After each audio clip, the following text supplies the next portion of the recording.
اب آ جائیں اس ایک مسافر کی طرف جو بچا اس میں. اس کی جو سیٹ کا نمبر ہے وہ 11A تھا. شکر ہے وہ پاکستان کا جہاز نہیں تھا اور وہ مسلمان نہیں تھا، ورنہ 11ویں والے سرکار کے کھاتے میں ڈال جانا تھا. جی 11 نمبر والی سیٹ والا بندہ بچ گیا. تو ظاہر ہے ایک اللہ تعالیٰ کی طرف سے معجزانہ طور پر ایسا معاملہ ہوا، اس کو آپ کرامت کہہ لیں. اس کی ٹیکنیکل ریزن بھی اپنی جگہ موجود ہے. بالکل کوئی ایسا معاملہ نہیں ہوتا کہ ایک کوئی بندہ پیٹرول کی ٹینکی کے اوپر بیٹھا ہوا ہے اور پیٹرول کی ٹینکی کو آگ لگی اور وہ زندہ بچ جائے. کبھی اس طرح کی کرامت نہیں آپ کو رپورٹ ہوگی. اس کے لیے کوئی نہ کوئی ظاہری سبب بھی بنتا ہے، اور وہ اس اعتبار سے بنا کہ جہاز میں سب سے جو مضبوط جگہ ہے وہ فیوزلاج اور پروں کا جو جوائنٹ ہے، یعنی وہ درمیان والا حصہ جس میں لوگ بیٹھتے ہیں، اور پر کا جو جوائنٹ لگا ہوتا ہے اس کے قریب جو ایریا ہے وہ جہاز کا سب سے مضبوط ایریا تصور کیا جاتا ہے. جب کبھی بھی ایئر کریش میں لوگ بچے ہیں نا زخمی ہونے کے بعد، تو ان کی سیٹ یقیناً اس جگہ پہ ہوتی ہے. تو اس کی سیٹ بھی ایگزیکٹلی اس جوائنٹ کے فوراً بعد جو ایمرجنسی گیٹ ہے اس کے بالکل سامنے تھی. جب یہ جہاز نیچے گرا تو اس کا رائٹ والا حصہ میڈیکل کالج کے ہاسٹل کے ساتھ جا کر ٹکرایا،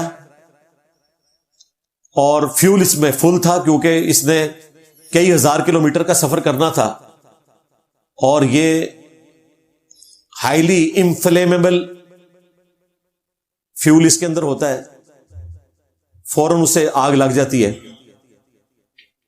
اگر کچھ لوگ زندہ بھی ہوں تو اس فیول کے جلنے سے لوگ مر جاتے ہیں، اور لوگ کوئلہ بن کے. آپ نے ویڈیوز بھی دیکھی ہوں گی، ظاہر یوٹیوب تو اس طرح کی ویڈیوز اپلوڈ نہیں کرنے دیتا، لیکن سوشل میڈیا پہ باقی پلیٹ فارمز کے اوپر واٹس ایپ کے ذریعے ویڈیوز پہنچ جاتی ہیں.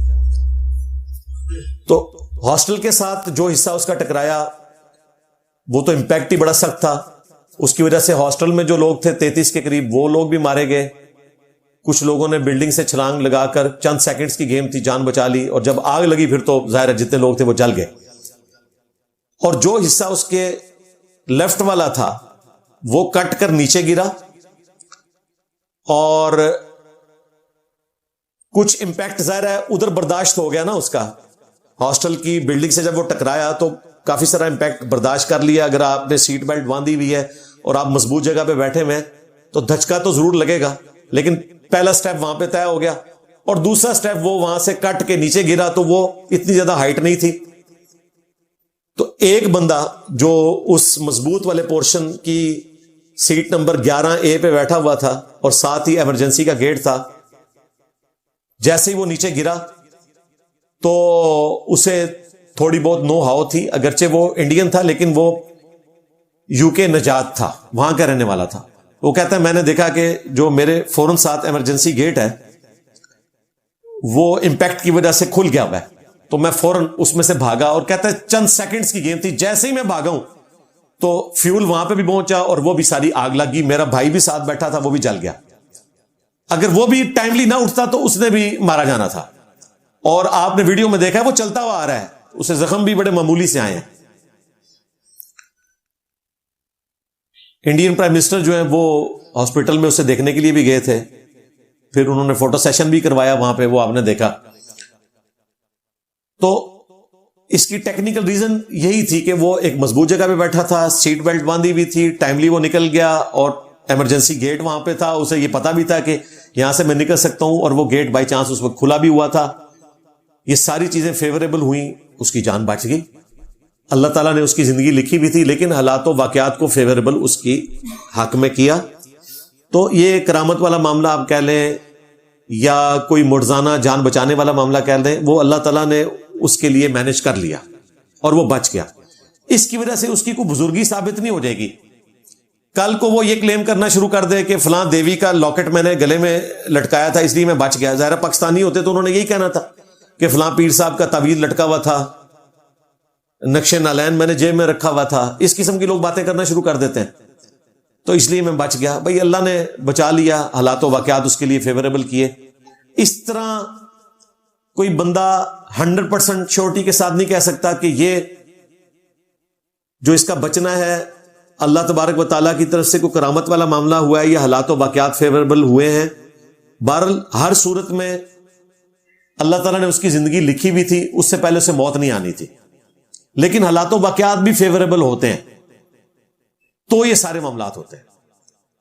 یہ میں اس لیے بات کر رہا ہوں کہ پچھلے دنوں آپ کو پتا ہے کہ عامر قذافی نام کا ایک حاجی جس کے بارے میں مشہور ہوا کہ اب وہ وہاں پہ جا کے فوت ہو گیا, پھر بعد میں پتا چلا وہ خبر بھی جعلی نکلی. پھر یہ بھی خبر نکلی تھی کہ موریتانیہ کا ایک جہاز گر گیا, اس میں اتنے حاجی شہید ہو گئے, وہ بھی خبر جعلی نکلی. اب یہ جو خبر ہے کہ جی لیبیا کا جہاز اڑا اور کچھ دیر بعد وہ واپس آ گیا کیونکہ عامر قذافی اس میں نہیں بیٹھا تھا, کوئی اس کی ٹیکنیکل ایشوز آ گئے تھے جہاز کے, تو اسے واپس آنا پڑا. اس کو انہوں نے ریلیٹ کیا اس عامر قذافی کے ساتھ کہ اس کو چونکہ جہاز لے کر نہیں اڑا تھا اس لیے جہاز واپس آیا.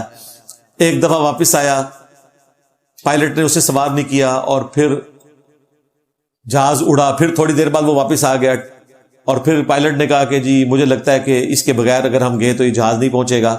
عین ممکن ہے کہ ایسا ہی ہو کہ اس نے یہ سمجھا ہو کہ یہ کوئی غیبی معاملہ ہے, اور عین ممکن ہے کہ اس پائلٹ اور اس مسافر کی یا اس ایئر لائن کی کوئی ملی بھگت ہو. ہم نہ اس کو انڈورس کرتے ہیں نہ اس کی مخالفت میں بات کرتے ہیں, کیونکہ جب اتنی ساری جعلی خبریں نکل رہی ہوتی ہیں ان میں کوئی ایسی بات بھی ہو سکتی ہے.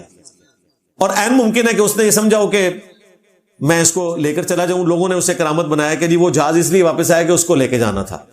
اور پھر کئی لوگوں نے مجھے بھی ٹیگ کیا جی انجینئر صاحب آپ اس کرامت کا بھی انکار کریں گے. انجینئر صاحب تو کرامت کو مانتے ہیں بھائی, کرامت کو جو نہ مانے وہ تو کافر ہے. آپ تو شاید اسے گمراہ سمجھتے ہو, میں تو کافر سمجھتا ہوں. کرامت کا ذکر تو قرآن میں موجود ہے کہ یہ کرامتیں آئی ہیں, لیکن یہ انسان کے اختیار میں نہیں ہوتی. وہ عامر قذافی نے کہیں یہ نہیں کہا کہ یہ جہاز جو ہے وہ ٹیکنیکل خرابی کی وجہ سے واپس آ جائے گا. اور وہ اگر یہ کہہ بھی دیتا تب بھی جب تک انڈیپینڈنٹ سورس نہ ہو, کیونکہ دوسری طرف یہ بات بھی سامنے آ رہی ہے کہ لیبیا کی جو ایئر لائن ہے وہ لاس میں جا رہی تھی, تو انہوں نے کوئی اس طرح کی ایک ایکٹیویٹی اس لیے بھی پرفارم کی ہے تاکہ لوگوں کو اپنی طرف متوجہ کیا جائے. تو مسلمانوں سے یہ کام کرنا بھی کوئی بعید نہیں ہے. اس لیے ہمارے پاس کوئی سورس نہیں ہے, ہم نہ اس کا انکار کرتے ہیں نہ اس کا اقرار کرتے ہیں, لیکن اگر کوئی اقرار بھی کرے تو ایسا معاملہ ہو سکتا ہے. اور دیکھیں اللہ تعالیٰ نے اس ہندو کے ساتھ بھی معاملہ کر دیا کہ 242 میں سے ایک بندہ بچا ہے اور وہ ہندو ہے. اور وہاں پہ تو آپ دیکھیں اتنے بڑے جہاز کو آگ لگ گئی, ایئر کریش ہو گیا. اگر آپ ریشو پروپورشن میں دیکھیں تو یہ بڑی کرامت ہے. لو سامو تو پھر کہیں گے نہیں اللہ تعالیٰ جسے بچا لے, تو بھائی اس میں سے نکالنا کیا ہے؟ اگر ہندو کو اللہ تعالیٰ بچا رہا ہے تو اس کی وجہ سے اس کی بت پرستی جسٹیفائی نہیں ہوتی. بالکل اس طریقے پہ ایک مسلمان کو اگر اللہ تعالیٰ بچا لیتا ہے یا اس کے لیے کوئی حالات و واقعات فیوریبل کر دیتا ہے حج کے لیے, تو اس کی کوئی بزرگی جسٹیفائی نہیں ہو جائے گی. اور جو یہ بزرگوں کے نام لے رہے ہیں وہ تو ویسے ہی ہمارے سامنے ذکر نہ کریں. وہ بندہ کلین شیو تھا, اعلیٰ حضرت کے نزدیک وہ فاسق ملعن ہے, اور فاسق ملعن کی کوئی کرامت نہیں ہوتی ہے. لو سامو ہاں, جو بندی تو ویسے نہیں مانیں گے داڑھی منڈے کو, اور اہل حدیث تو آپ کو پتا ہے وہ تو مٹھی داڑھی والوں کو بھی صحیح نہیں سمجھتے ہیں. تو ساروں کے نزدیک کوئی کرامت والا معاملہ کوئی نہیں ہے. لہٰذا ہمیں کوئی کسی قسم کی دھونس نہ لگایا, ہم تو کرامت کو پہلے ہی مانتے ہیں. ہم تو سمجھتے ہیں کہ ہمارا پلیٹ فارم یہ کرامت ہے کہ ایک اکیلا بندہ اپنے پلیٹ فارم سے آواز کو بلند کرتا ہے اور 1200 سال کے بزرگ بابوں کے جعلی بنائے ہوئے عقیدے اللہ تبارک و تعالیٰ تباہ و برباد کر دیتا ہے ایک رد سے. میں نبی سا ہے ہی کوئی نہیں, تیرے بابے تھے شے ہی کوئی نہیں. تو کرامت ہے, یہ پلیٹ فارم خود کرامت ہے, میں نے دکھائی نہیں ہے, اللہ کا کرم ہوا ہے ہمارے اوپر. تو کرامت کو تو ہم مانتے ہیں, لیکن اس طریقے سے چیزوں کو پریزنٹ کر کے دوسروں کی ہو تو کہتے نہیں جی اتفاقی امر ہے, اپنی ہو جائے تو کرامت ہے. جنید جمشید صاحب کی شہادت کے بعد اگر کسی دیوبندی کو خواب آئے اور نبی اسلام کی بشارت ملے تو کہتے ہیں نہیں, نبی اسلام کو خواب میں دیکھا ہی نہیں ہے, ہمیں کیا پتا کہ وہ حضور علیہ السلام ہی آئے تھے یا کوئی اور, کیونکہ حضور کی گارنٹی تو اپنی شکل کے لیے ہے. پھر ان کو صحیح مفہوم یاد آتا ہے حدیث کا, اور اگر اپنا نکل آئے تو اسے جسٹیفائی کرتے ہیں. اس طریقے سے دیوبندی جو ہے وہ بریلویوں کی کوئی اس قسم کی بشارت نہیں مانیں گے, اپنے حق میں مان لیں گے. پھر جنازوں کو دیکھو انہوں نے کتنی بڑی دلیل بنایا ہوا تھا. کہ جی بڑا جنازہ جو ہے نا وہ کسی کی بزرگی کی علامت ہے. تو بھائی مولانا مودودی رحمہ اللہ کا جنازہ جو ہے وہ پاکستان کی ہسٹری میں محمد علی جناح رحمہ اللہ کے بعد سب سے بڑا جنازہ مولانا مودودی کا ہوا ہے. اس زمانے میں جب سوشل میڈیا نہیں تھا, 1979 میں بلیک اینڈ وائٹ ان کی ویڈیوز رکھی ہوئی ہیں جنازے کی. قذافی اسٹیڈیم پورے کا پورا بھرا ہوا تھا اور لوگ باہر تھے, جبکہ لینڈ لائن فون بھی شاید ہزاروں میں سے کسی گھر میں ہوتا تھا. آج کے اعتبار سے دیکھیں تو کسی کا جنازہ اتنا بڑا نہیں ہے. لیکن یہ کیا کہتے ہیں, 100 یہودی تھے 1 مودودی. ٹھیک ہے, تو کس کو دو سے لگاتے ہیں. پھر دوسری طرف حضرت ابو ذر غفاری کے جنازے میں تو گنتی کے لوگ تھے. کیا ان کی بزرگی ختم ہو گئی؟ یہ کہانیاں کرانی بند کریں, جنازوں سے کوئی فرق نہیں پڑتا. جنید جمشید کا بھی بہت بڑا جنازہ ہوا ہے, خادم رضوی صاحب کا بھی بہت بڑا جنازہ ہوا ہے, اور دونوں پارٹیاں ایک دوسرے کو مسلمان بھی نہیں سمجھتی. پچھلے دنوں اہل حدیث کے ساجد میر صاحب کا کتنا بڑا جنازہ ہوا ہے, اور اہل حدیث کو اللہ معافی دے یہود و نصارہ سے بدتر سمجھتے ہیں اعلی حضرت اور ان کے ماننے والے. تو جنازہ تو بہت بڑا ہوا ہے, مان لیں بزرگی کو. اس طرح نہیں ہوتا, ایسا تو نہیں ہوتا. علمی دلائل کے اوپر بات ہونی چاہیے. یہ انڈیا کی ایویشن کی ہسٹری کے ورسٹ ترین جو ڈیزاسٹرز تھے ان میں سے ایک ایئر کریش تھا. ایک چھوٹی سی غلطی ہوتی ہے جس کی وجہ سے یہاں تک نوبت آ جاتی ہے. ابھی انویسٹیگیشن اس کی جاری ہے. ویسے کچھ عرصے سے بوئنگ کا ریکارڈ کوئی اتنا اچھا نہیں ہے, اس کے مقابلے میں ایئر بس کے جو جہاز ہیں وہ زیادہ اچھے طریقے سے پرفارم کر رہے ہیں. لیکن یہ جو 787 ہے اس کا یہ پہلا حادثہ ہوا ہے. ڈریم لائنر ایک اچھا طیارہ اس حوالے سے تصور کیا جاتا تھا. اب اس کے بعد کئی ایک ویڈیو سامنے آئی ہیں کہ اس سے پہلے جتنی فلائٹس ہوئیں اس میں کافی ساری کمزوریاں لوگوں نے نوٹ کی اور وہ ہائی لائٹ کر رہے ہیں. وہ تو انویسٹیگیشن کے بعد پتا چلے گا کہ اصل اس کی وجہ کیا تھی. لیکن اس میں بہت بڑی عبرت ہے. پوری دنیا کے اندر آپ دیکھتے ہیں کہ روزانہ ہزاروں ایکسیڈنٹس ہوتے ہیں, وہ اتنی بڑی خبر نہیں بنتے. لیکن ایئر کریش بہت بڑی خبر اس لیے بنتا ہے کہ بلک میں اتنے زیادہ لوگ اکٹھے مارے جاتے ہیں. کسی جگہ پر کوئی روڈ ایکسیڈنٹ ہوگا, 5 لوگ 10 لوگ, زیادہ سے زیادہ 15-20 لوگ مارے جاتے ہیں. اسی طریقے سے موٹر بائک کے ایکسیڈنٹ کے اوپر 2 یا 3 لوگ مارے جائیں گے. ٹرین ایکسیڈنٹ بھی ہوگا تو کم لوگ ہی مرتے ہیں, ظاہر ہے ٹرین کے ڈبے کافی مضبوط ہوتے ہیں. لیکن ایئر کریش اگر ہو جائے تو سارے کے سارے ہی مارے جاتے ہیں. پھر دنیا میں سب سے محفوظ ترین سفر بھی ایویشن کا ہی سمجھا جاتا ہے, اور یہ حقیقت بات ہے. اس کو اگر آپ کمپیئر کروائیں ٹرین کے سفر کے ساتھ, بسوں کے سفر کے ساتھ, موٹر بائکس کے ساتھ, تو کوئی ریشو پروپورشن ہی نہیں بنتی. بہت بڑا ڈفرنس ہے. دنیا کا محفوظ ترین سفر ہے. اسی لیے کبھی کبھار کوئی ایئر کریش رپورٹ ہوتا ہے. آپ کو پتا ہے روزانہ 1 لاکھ کے قریب جہاز فضا میں اڑتے ہیں. 1 لاکھ جہاز, جن میں آلموسٹ کوئی 30 سے 40 لاکھ کے قریب مسافر ہوتے ہیں. روزانہ اتنے مسافر سفر کرتے ہیں. تو کبھی کبھار کوئی ایئر کریش رپورٹ ہوتا ہے. اگر 1 لاکھ بسیں سفر کریں اور ان کے اگر آپ ڈیٹے کو اکٹھا کریں تو آپ کو پتا چلے گا کہ ایکسیڈنٹس اس میں بہت زیادہ ہوتے ہیں, ٹرینز میں بہت زیادہ ہوتے ہیں. ایئر کریشز اس کے مقابلے میں بہت کم ہوتے ہیں, اور وہ بھی زیادہ تر پائلٹس کی غلطی کی وجہ سے, جلد بازی کی وجہ سے ہوتا ہے. ادروائز جس طریقے سے اس سفر کو ایوالو کر لیا ہے انسانیت نے, اس میں ایئر کریش ہونے کے چانسز بہت کم ہوتے ہیں. ایئر کریش انویسٹیگیشنز اگر آپ نیشنل جغرافی کے اوپر جا کر پرانے پروگرام بھی دیکھیں تو آپ کو اندازہ ہوگا کہ بعض اوقات چھوٹی سی غلطی اتنے بڑے ایئر کریش کا سبب بن جاتی ہے. بعض اوقات پائلٹس کی جلد بازی, SOP کو فالو نہ کرنا, وہ بھی ایئر کریش کا سبب بن جاتی ہے. وہ کافی انٹرسٹنگ سٹوریز ہوتی ہیں, ان کو بڑے اچھے طریقے سے انہوں نے مینیج کر کے ریکارڈنگ کروائی ہوئی ہے. اردو ڈبنگ کے ساتھ بھی اویلیبل ہیں, انگلش میں بھی اویلیبل ہیں, آپ دیکھ سکتے ہیں. رہا یہ انڈیا کا جو حادثہ, تو اس میں جتنے لوگ مارے گئے ہم ان کے گھر والوں کے ساتھ تعزیت کرتے ہیں. اور حقیقت بات ہے کہ دلی صدمہ پہنچا.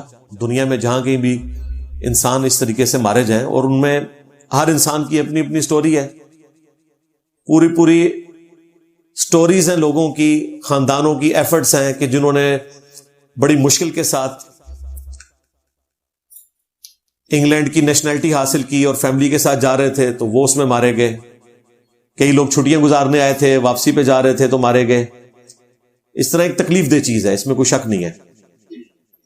اور اس قسم کا واقعہ جہاں پر بھی ہو، انسانیت کا درد ہر زندہ دل انسان کے پاس ہونا چاہیے اور ہوتا ہے، اور تعزیت کرنی چاہیے. ہم اپنے پلیٹ فارم سے جتنے لوگ اس میں مارے گئے ان کے گھر والوں کے ساتھ اپنے دلی دکھ کا اظہار کرتے ہیں، تعزیت کرتے ہیں. اللہ تعالیٰ ان کے لیے اس تکلیف کو جھیلنا آسان فرمائے، صبر کا معاملہ ان کے لیے کرے، اس سے بہتر نعم البدل ان کو عطا فرمائے. انا للہ و انا الیہ راجعون، اللہم اجرنی فی مصیبتی واخلف لی خیرا منہا. تو اس ایئر کریش کے بعد ظاہر ہے مسلمانوں نے اپنے اپنے طریقے سے دکھ کا اظہار کیا فوج شدگان کے لیے.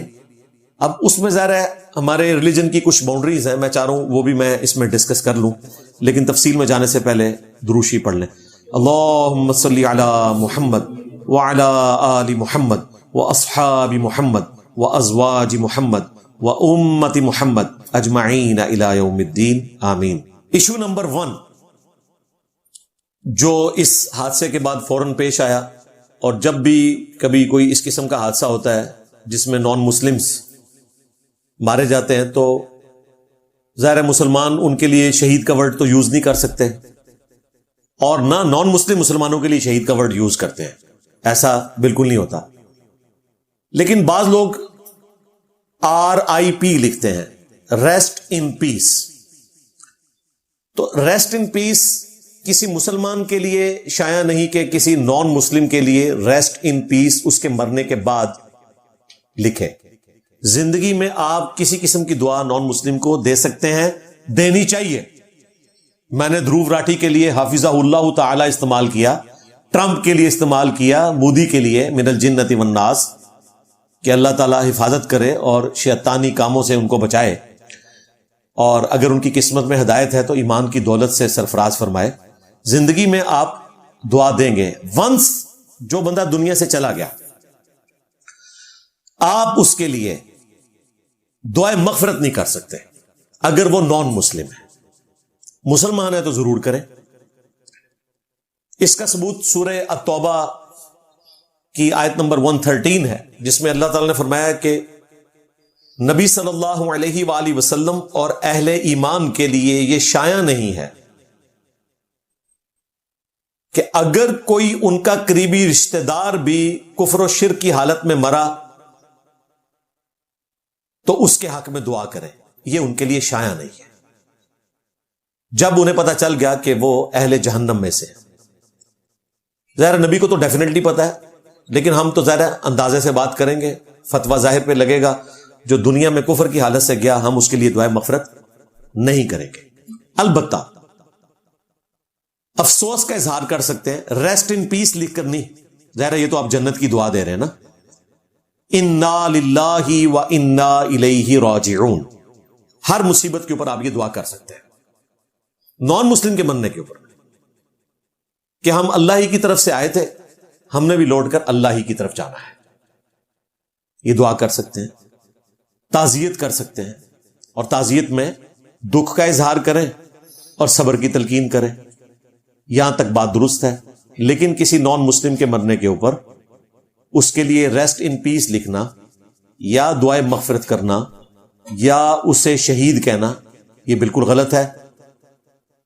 اسلام میں اس کی بالکل اجازت نہیں ہے. لیکن اس کا یہ مطلب نہیں ہے کہ کسی نان مسلم کے مرنے کے اوپر آپ نے خوشیاں منانی ہیں. انسانیت کے رشتے میں جو تکلیف ہے وہ اپنی جگہ موجود ہے. صدمے کا اظہار اس انداز سے ہونا چاہیے جس میں شریعت کی باؤنڈریز بھی کراس نہ ہو. ایشو نمبر 2 وہ ہے نان مسلمز کے ساتھ کھانا پینا. بالکل آپ کھا پی سکتے ہیں نان مسلمز کے ساتھ، بشرطے کہ وہ کھانے والی چیز حلال ہو. تو آپ نان مسلمز کے ساتھ بیٹھ کر ایک پلیٹ میں بھی کھا سکتے ہیں.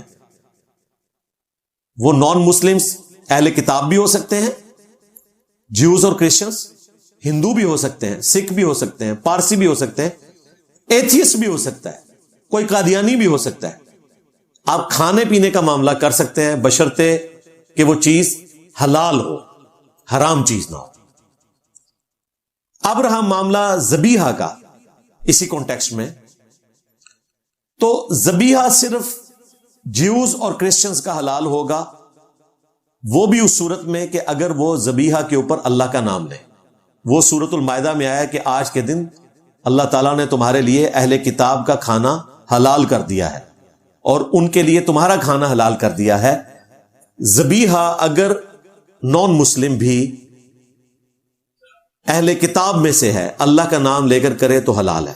لیکن اگر کوئی ہندو, سکھ, پارسی یا ایتھیسٹ اللہ کا نام لے کر ذبح کرے تو اس کا ذبیحہ حلال نہیں ہوگا. یہ بینیفٹ صرف ابراہیمی مذاہب کے ماننے والوں کو اللہ تعالیٰ نے دیا ہے, اہل کتاب کو, کہ ان کا ذبیحہ آپ کے لیے حلال ہوگا سورۃ المائدہ کے اندر. باقی ذبیحہ کے علاوہ جتنے کھانے ہیں جن میں کوئی حلال و حرام والا معاملہ اس اعتبار سے نہیں ہے, سبزی ہے, دال ہے, تو وہ آپ کسی کی پکی بھی کھا سکتے ہیں, کسی کے ساتھ پلیٹ میں کھا سکتے ہیں, اس میں کوئی ایسا ایشو نہیں ہے. اگر آپ کے سامنے ایسا کھانا لایا جاتا ہے کہ جس کے اوپر اللہ کا نام نہ لیا جائے ذبیحہ کے وقت, تو وہ اگر کسی مسلمان نے کیا ہے تو بھی آپ کے لیے جائز نہیں. سورۃ الانعام میں واضح آیا ہے کہ اس چیز میں سے مت کھاؤ جس پر ذبح کے وقت اللہ کا نام نہیں لیا گیا. اس کے تحت آپ اس ذبیحہ کو نہیں کھائیں گے جس پر اللہ کا نام نہیں لیا گیا. بعض لوگ دوسری آیات سے سہارا لیتے ہیں کہ جی قرآن حکیم میں تو 4 مقامات پہ اللہ تعالیٰ نے جو حرام کیا ہے ذبیحہ, تو وہ والا ذبیحہ حرام کیا ہے جس پہ غیر اللہ کا نام لیا جائے. سورۃ البقرہ میں, سورۃ المائدہ میں, سورۃ الانعام میں, سورۃ النحل میں 4 جگہ آیا ہے کہ تمہارے لیے حرام کیا گیا مردار, بہتا ہوا لہو, خنزیر کا گوشت, اور وہ کھانا جس کے ذبح کرتے وقت غیر اللہ کا نام لیا جائے یا اس کی خوشنودی کے لیے کیا جائے. وہ الگ سے آیت ہے, وہ تو ہے غیر اللہ کا نام لیا, اللہ کا نام نہیں لیا, وہ بھی حرام ہے. اور غیر اللہ کا نام تو نہیں لیا لیکن اللہ کا نام بھی نہیں لیا, وہ بھی حرام ہے. اس کی آیت سورۃ الانعام کے اندر ہے, اس کو مکس نہ کریں. یہ میں اس لیے بتا رہا ہوں کہ باہر کے ملکوں میں لوگ KFC اور میکڈونلڈز کا کھانا وہ کہتے ہیں کہ جی اس پہ تو انہوں نے غیر اللہ کا نام نہیں لیا ہوا, لہٰذا ہم بسم اللہ پڑھ کے کھا لیں. نہیں کھا سکتے بھائی, اللہ کا نام بھی نہیں نا لیا ہوا. وہ کہتے ہیں جی بخاری میں حدیث ہے, اور یوسف القرداوی صاحب نے بھی اپنی کتاب اسلام میں حلال و حرام اس حدیث سے غلط رزلٹ نکالا اور کہا کہ ٹھیک ہے اگر آپ کو شک ہے تو آپ بسم اللہ پڑھ کے کھا لیں تو آپ کے لیے حلال ہوگا. وہ حدیث اس طرح ہی نہیں تھی, وہ تو بخاری میں حدیث ہے. سیدہ عائشہ سلام اللہ علیہا نے عرض کیا, اے اللہ کے رسول, کچھ نیو مسلمز ہیں جو ہمارے سامنے کھانا لے کر آتے ہیں ذبیحہ, ہمیں نہیں پتا کہ انہوں نے صحیح طریقے سے اسے ذبح کیا ہے یا نہیں. یہ لفظ ذبح ہے زبر کے ساتھ. اب میں کئی علماء کو سن رہا ہوتا ہوں وہ ذبح بول رہے ہوتے ہیں, میں کلپ کاٹنے شروع کروں, یقین کریں ان مولویوں کے ساتھ بہت کچھ کروں, لیکن میں کہتا ہوں چلو ٹھیک ہے یار, ان کو اسی چکر میں ڈالے رکھو تاکہ آپ لوگوں کو پتا چل جائے کہ کسی ایشو کے اوپر بات نہیں کرتے, بس یہ اسی قسم کی باتیں پکڑتے ہیں جو ان کے حق میں اس سے زیادہ پکڑی جا سکتی ہے. تو سیدہ عائشہ نے جب عرض کیا تو نبی اسلام نے فرمایا کہ تمہارے سامنے جب اس قسم کا ذبیحہ آئے تو تم بسم اللہ پڑھ کے کھا لیا کرو. وہ کہتے ہیں دیکھیں سیدہ عائشہ نے اپنے شک کا اظہار کیا سلام اللہ علیہا, اور نبی اسلام نے کہا کہ ٹھیک ہے تم بسم اللہ پڑھ لو. بھائی اس حدیث میں کہیں نہیں آیا کہ سیدہ عائشہ نے یہ کہا ہو کہ وہ ذبیحہ پر اللہ کا نام نہیں لیتے, تو اس قسم کے ذبیحہ کو ہم خود سے بسم اللہ بیچ میں داخل کر کے, جس طرح کے آج کل ماڈرن سکالرز بعض کہہ رہے ہیں, کھا لیں. یہ بات نہیں ہوئی ہے. سیدہ عائشہ نے صرف شک کی بات کی ہے کہ نان مسلم ہے, ہمیں نہیں پتا. میرے بھائی وہ تو ہمیں بھی نہیں پتا کہ ہم جس سرمنی میں جاتے ہیں ولیمے کی یا شادی کے, تو جو گوشت وہاں پہ پکا ہوا ہے وہ ذبیحہ کے وقت اللہ کا نام لیا گیا تھا کہ نہیں؟ لیکن ہم یہ اسیوم کرتے ہیں کہ مسلمانوں کا ذبیحہ ہے، حلال ہی ہوگا. تو نبی علیہ السلام نے سیدہ عائشہ کا شک ختم کیا کہ مسلمان لا رہے ہیں نا، چاہے نیو مسلم ہے، تم نے مسلمانوں کے بارے میں بدگمانی نہیں کرنی. اور نیو مسلم تو ویسے ہی زیادہ احتیاط کرے گا. یہ پرانے جو مسلمان ہیں نا وہ تھوڑے ڈھیلے پڑ جاتے ہیں، نئے مسلم تو بڑا احتیاط کرتے ہیں چھوٹی چھوٹی بات کے اوپر. دیکھ نہیں رہے آپ، گورے مسلمان ہوتے ہیں پہلے دن ہی داڑھی رکھ لیتے ہیں، پہلے دن ہی حجاب شروع کر دیتی ہیں عورتیں. مسلمان عورتیں جو ہے وہ بوڑھے ہو کے حجاب شروع کرتی ہیں جب ضرورت ہی نہیں رہتی حجاب کی. جب گھر والے نکال دیتے ہیں تو بابے داڑیاں رکھ لیتے ہیں. اور وہاں پہ جو گورے مسلمان ہوتے ہیں کنوکشن کے ساتھ. تو نبی علیہ السلام نے صرف شک ختم کیا تھا. اس میں بالکل یہ رزلٹ نہیں نکلتا. یہ نان سینس بات ہے اس حدیث کو اس طریقے سے پریزنٹ کر کے اور لوگوں کو اجازت دینا کہ جی وہ کھانا شروع کر دیں. ہاں اگر آپ نے کھانا ہے سی فوڈ کھائیں، بشرطے کہ وہ ایسے آئل میں بنا ہوا ہو جس میں کوئی حرام گوشت فرائی نہ ہوا ہو. یہ بھی شرط ہے، یہ ذہن میں رکھیے گا. اگر خنزیر کا گوشت فرائی ہوا ہے کسی تیل کی کڑائی کے اندر اور اسی میں آپ جو ہے وہ حلال میٹ کو فرائی کر رہے ہیں تو پھر وہ آپ استعمال نہیں کر سکتے. سیدھی سی بات ہے.